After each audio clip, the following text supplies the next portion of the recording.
नमस्कार, the wire में आपका स्वागत है। मैं हूं आरफा खानम शेरवानी। सबसे पहले तो द वायर के तमाम दर्शकों को गणतंत्र दिवस की बहुत बहुत शुभकामनाएं।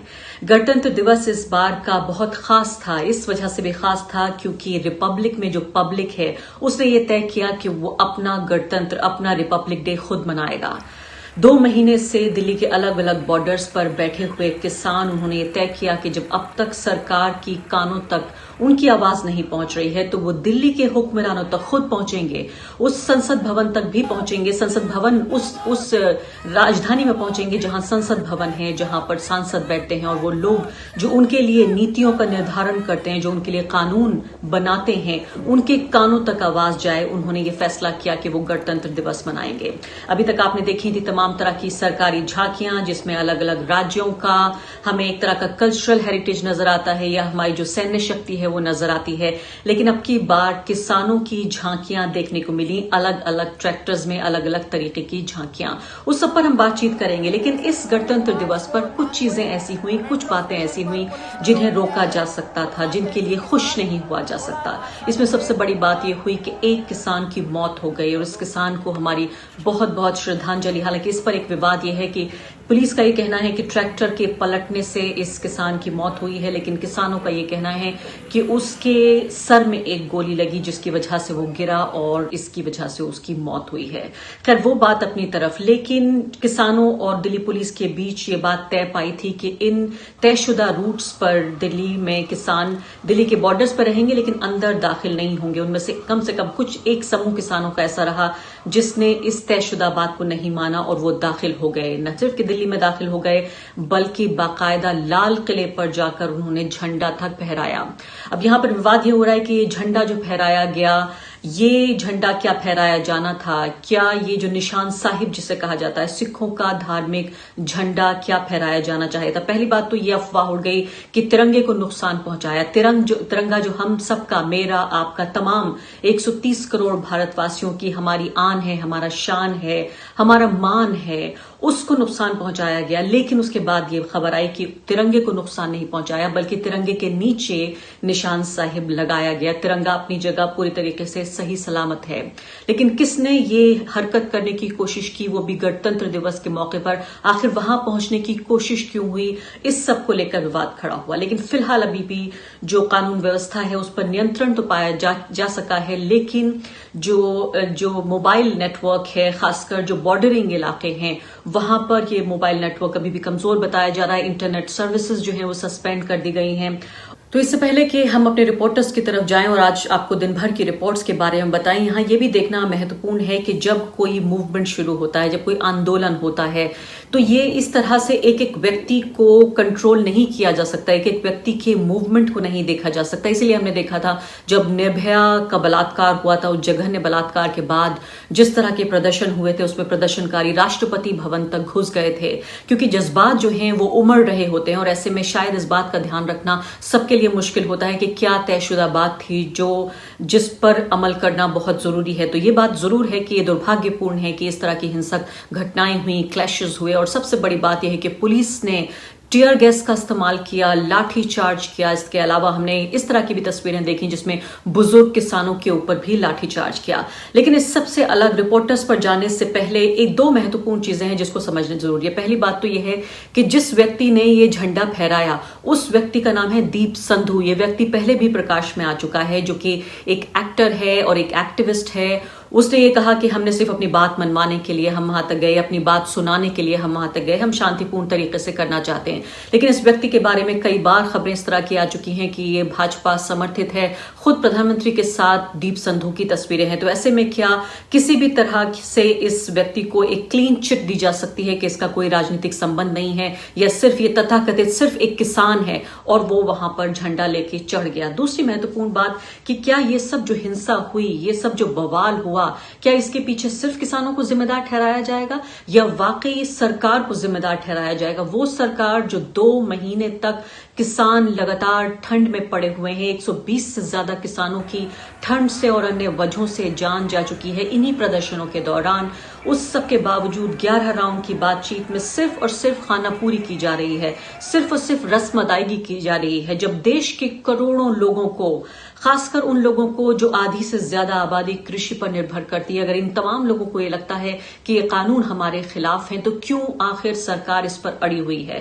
पहले बिना सलाह मशवरे के बिल्कुल अलोकतांत्रिक तरीके से लॉकडाउन के दौरान इस कानून को लागू किया गया, फिर एक तरह से एक ढोंग किया गया कि हम बातचीत करने की कोशिश कर रहे हैं, लेकिन लगातार 11 राउंड्स में ऐसी कोई बात किसानों तक नहीं पहुंची जिससे उन्हें राजी किया जा सकता। तो आखिर क्या वजह है? ये किस तरह का अहंकार है? ये किस तरह की जिद है जिसमें सरकार ये समझती है कि अगर वो किसानों की बात मान लेगी तो वो झुक जाएगी? ऐसा क्यों लगता है उसे कि अगर आम आदमी, आम नागरिक जिसने वोट देकर उसे वहां तक पहुंचाया, जहां वो बैठी हुई है सरकार, जहां वो नेता बैठे हुए हैं, तो उन लोगों की बात मानने से क्यों आखिर इनकार कर रही है सरकार? तो इसमें सबसे महत्वपूर्ण बात है कि अगर इसको एक नाकामी माना जाए कि इस पूरे दिन के दौरान हिंसा नहीं होनी चाहिए थी, एक व्यक्ति की जान का नुकसान नहीं होना चाहिए था, जो प्रॉपर्टी है पब्लिक प्रॉपर्टी उसको नुकसान नहीं पहुंचाना जाना चाहिए था, इसका सीधे सीधे जिम्मा किसानों का नहीं बल्कि उन लोगों का है जो हमारे पॉलिसी मेकर्स हैं, उन लोगों का है जो किसानों की बात सुनने को तैयार नहीं हुए, उन्होंने हालात यहां तक लेकर आए।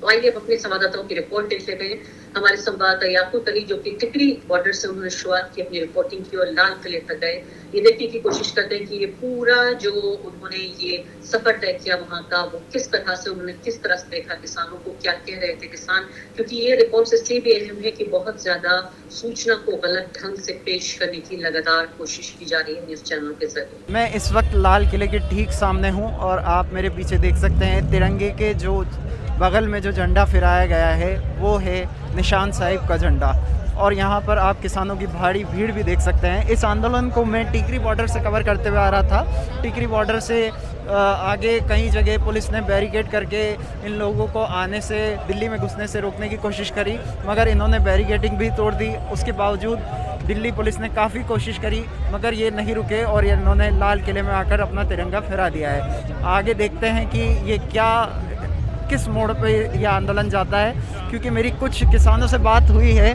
तो उनका कहना यह है कि अगर सरकार बात नहीं मानेगी तो वो यहाँ से नहीं जाने वाले हैं, चाहे उसके लिए उन्हें 72 घंटे रहना पड़े या फिर सालों तक यहीं रुकना पड़े, वो जाने वाले नहीं हैं। कुछ लोगों का ये भी कहना है कि उनको मारा गया, पीटा गया और किसी न्यूज़ चैनल वाले के कैमरे भी छीन लिए गए। तो उस पे जब मैंने कुछ किसानों से पूछने की कोशिश करी तो उन्होंने कहा कि देखिए हमें नहीं पता यहाँ पे कौन किस तरीके के लोग हैं, यहाँ पे किसान भी हैं, दिल्ली के लोकल लोग भी हैं, और हम किसी की जिम्मेदारी कैसे ले सकते हैं। दूसरी संवाददाता हमारी किस्मत आरा जो कि गाजीपुर से उन्होंने शुरुआत की और ITO तक का उन्होंने सफर किया। इस दौरान उन्होंने ये भी देखने की कोशिश की कि अलग अलग जो रंग नजर आए, अलग अलग जो नज़ारे नजर आए। इस दौरान एक महिला झांकी थी, एक महिला ट्रैक्टर, विमेन ओनली ट्रैक्टर, उसमें क्या कुछ कहने की कोशिश कर रही थी महिलाएं की, जो महिलाओं का अपना जीवन रहता है, दिनचर्या रहती है पंजाब में, हरियाणा में, उसको दिखाने की उन्होंने कोशिश की। आइए रिपोर्ट उनकी देखते हैं। आज सुबह के वक्त से ही आज की जो रैली है उसको लेकर किसानों में बहुत उत्साह और जोश देखने को मिला। वो सुबह से ही इस रैली की तैयारी में लग गए थे। हम जब सुबह 7 बजे के अराउंड गाजीपुर पहुंचे तो हमने देखा कि कई किसान जो हैं म्यूज़िक की धुन पर नाच गा रहे थे, अपने ट्रैक्टरों को सजा रहे थे और रैली की जो तैयारियाँ हैं उसमें पुरजोर तरीके से लगे हुए थे। नज़र जितनी दूर तक जा रही थी ट्रैक्टर ही ट्रैक्टर नज़र आ रहे थे और उन ट्रैक्टरों पे जो है तिरंगे झंडे भी लगे हुए थे। रैली के दौरान भी हमने काफ़ी अलग अलग किसानों से बातचीत की और हमें बहुत से इस तरह के किसान भी मिले जो लखनऊ से या भोपाल से और बहुत सी अलग अलग जगहों से आए हुए थे, सिर्फ़ और सिर्फ आज की रैली को सपोर्ट करने के लिए। एक केस हमें ऐसा मिला जिसमें भोपाल से 3 भाई आए हुए थे जो बता रहे थे कि किस तरह वो आने से पहले थोड़ा चिंतित थे कि कहाँ रुकेंगे और क्या खाएंगे, मगर यहाँ आने के बाद जो है उनको जिस तरीके से वेलकम किया गया वो एक भाईचारा और सॉलिडारिटी का अच्छा एग्जाम्पल था। फिर जो है करीब 10:30 बजे दिल्ली गाज़ीपुर से किसानों की रैली जो है NH-24 से लाल किले की तरफ निकली, लेकिन वहाँ जो है पुलिस ने किसानों को रोकने की कोशिश की। उनका कहना ये था कि वो दिए गया जो रूट है उनका वो फॉलो नहीं कर रहे थे। इस दौरान पुलिस ने आंसू गैस के गोले भी छोड़े। माहौल जो है वो काफ़ी टेंस हो गया था। बाद में कुछ देर के बाद किसान और पुलिस जो है उनके आपसी संघर्ष हुआ। उसके बाद किसानों ने जो है बैरिकेड तोड़ दिए और आगे बढ़ गए। इसके बाद किसानों का जो काफ़िला है वो सराय काले खां से ITO की तरफ बढ़ गया। ITO वहीं जहां दिल्ली पुलिस का हेडक्वार्टर भी है। लिहाजा पहले से ही यहाँ सुरक्षा का जो है काफ़ी इंतज़ाम किया गया था। आईटीओ पर भारी भीड़ जमा थी। पुलिस और किसानों के बीच हो रहे संघर्ष के बीच में जो है एक किसान की जान भी चली गई।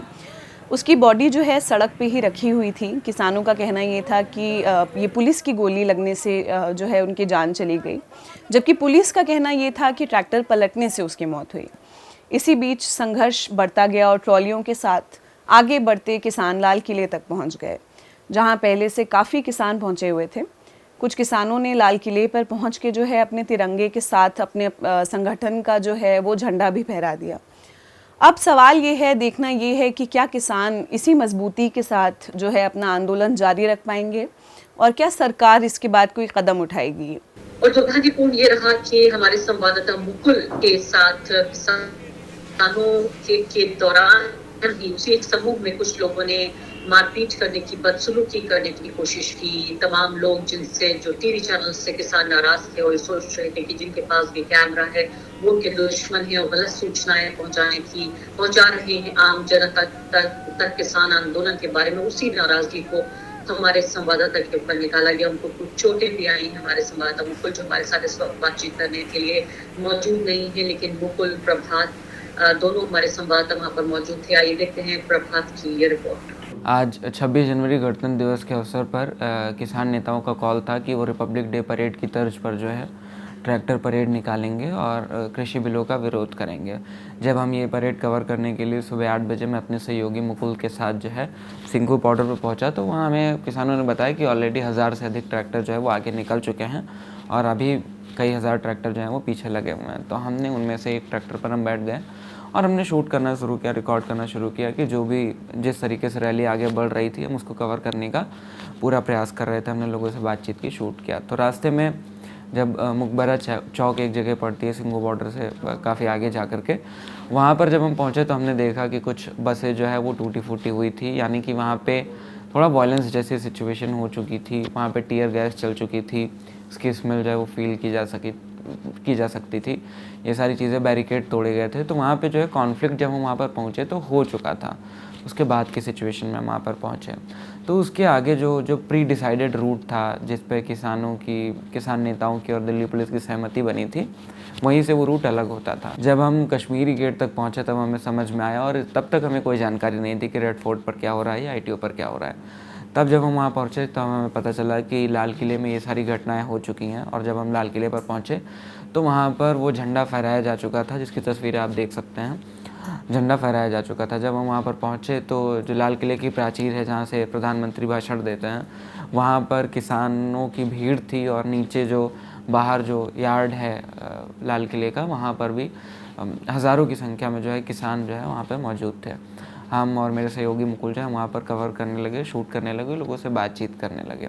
कुछ लोग आते हैं, वही प्रोटेस्ट कर रहे जो भी लोग थे, उन्हीं में से उन्होंने मुकुल के साथ ना सिर्फ बदतमीज़ी की, मारपीट की, उसके सर पे रॉड मार दिया, जिसकी वजह से उसके सर में अभी भी सूजन है जो कि महसूस किया जा सकता है।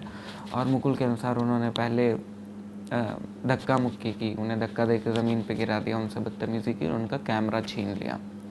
और मुकुल ने ये भी बताने की कोशिश की कि वो दवायर से हैं और लगातार 3 महीने से किस तरीके से किसानों का ये जो प्रोटेस्ट चल रहा है उसको कवर करने का पूरा प्रयास कर रहे हैं हम, कोई पक्ष ना लेते हुए। लेकिन ये सारी बातें भी उन्होंने नहीं सुनी और उसके बाद भी उन्होंने मुकुल के साथ हिंसा की और उन्होंने कैमरा छीन लिया। हमने रोकने की बहुत कोशिश की, उसके बाद भी उन्होंने जो है वो कैमरा छीन लिया।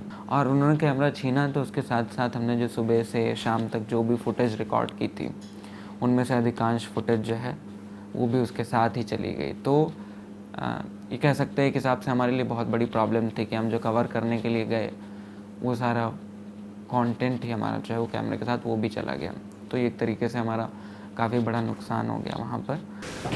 और आखिरी बात, सबसे अहम बात जो समझना हम सबको जरूरी है कि आखिर पूरे हिंसा के लिए, उसे एक किसान की मौत के लिए, सरकारी जो हमारी पब्लिक प्रॉपर्टी है उस सब के नुकसान के लिए कौन जिम्मेदार है? क्या आप समझते हैं इसके लिए किसान जिम्मेदार है? मैं ये समझती हूँ कि इसके लिए वो लोग जिम्मेदार हैं सत्ता में बैठे हुए, जिनके कान पर जू नहीं रह गई थी, जिन्होंने 11 राउंड्स की बातचीत की, लेकिन उसके बावजूद भी बातचीत का ये सिर्फ ढोंग ज्यादा रहा। और इस सब में सबसे अहम बात यह है कि पहले बिल्कुल गैर लोकतांत्रिक तरीके से किसानों को बिना कंसल्ट किए हुए, उनसे बिना सलाह मशवरा किए हुए लॉकडाउन के दौरान संसद में इन कानूनों को पास कराया गया। और उसके बाद किसानों की जो विरोध था इसको लेकर, जो उनकी आपत्तियां थी, उनको नजरअंदाज किया गया। उसके बाद किसान 2 महीने से विरोध प्रदर्शन कर रहे थे और इसके अलावा 3 महीने और ज्यादा पंजाब में विरोध प्रदर्शन कर रहे थे। इस सबको नजरअंदाज किया गया, इन हालात को यहाँ तक पहुंचाया गया। तो साफ तौर पर अगर कोई भी जिम्मेदार है इस हिंसा के लिए, इस किसान की मौत के लिए और इस पूरे बवाल के लिए, पूरा जो बवंडर हुआ, इस सब के लिए अगर जिम्मेदार है तो सत्ता में बैठे हुए ये लोग। द वायर के और वीडियोस देखने के लिए सब्सक्राइब करें और बेल आइकन पर क्लिक करें। स्वतंत्र पत्रकारिता की आर्थिक मदद करने के लिए डिस्क्रिप्शन में दिए गए लिंक पर जाएं और अपनी राशि चुनें।